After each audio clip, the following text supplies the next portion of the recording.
അങ്ങനെ നമ്മുടെ അട്ടപ്പാടി യാത്ര ഇവിടെ അവസാനിക്കുകയാണ് കേട്ടോ. നമ്മൾ അഗളി മുള്ളി വഴിയിലൂടെ പോന്നിട്ട് ഇവിടെ കേരള അതിർത്തി വരെ എത്തി. ഇവിടെ നിന്ന് അങ്ങോട്ട് നമുക്ക് പെർമിറ്റ് ഇല്ല കേട്ടോ വാഹനങ്ങൾക്കൊന്നും. ഇവിടെ വണ്ടി ഒരു സൈഡിൽ നിർത്തിയിട്ടിട്ട് എടുത്തു കൂടെ ഒക്കെ ഉള്ള സ്ഥലങ്ങളൊന്നും ഇങ്ങനെ കണ്ടുപോകുന്നു, അത്രയേ ഉള്ളൂ പറ്റുക. ഇതിൻ്റെ അടുത്ത് ചെറിയൊരു പുഴ ഉണ്ട് കേട്ടോ. അതിൻ്റെ ലെഫ്റ്റ് സൈഡിൽ ഈ കാണുന്ന വഴി ഉണ്ടല്ലോ, ഇതാണ് തമിഴ്നാട്ടിലേക്കുള്ള വഴി. കുറച്ച് ദൂരം മാത്രമേ ഇങ്ങനെ ഒരു വഴിയുള്ളൂ കേട്ടോ. കുറച്ച് കഴിഞ്ഞാൽ നല്ല റോഡാണ്. അവിടെ നിന്നുള്ള വാഹനങ്ങൾക്ക് നമ്മുടെ നാട്ടിലേക്ക് വരാം, നമുക്ക് അങ്ങോട്ടേക്കുള്ളൂ പോകാൻ പറ്റാത്ത.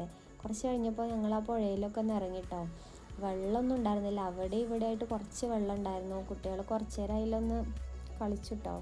അതിൽ മീനുകളൊക്കെ ഉണ്ടായിരുന്നു. അപ്പോൾ അതൊക്കെ നോക്കി കുറച്ച് നേരം നിന്നു. പിന്നെ നമ്മൾ തിരിച്ചു പോന്നു.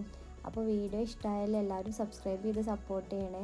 ബാക്കി വിശേഷങ്ങളൊക്കെ അടുത്ത വീഡിയോയിൽ കാണാം കേട്ടോ.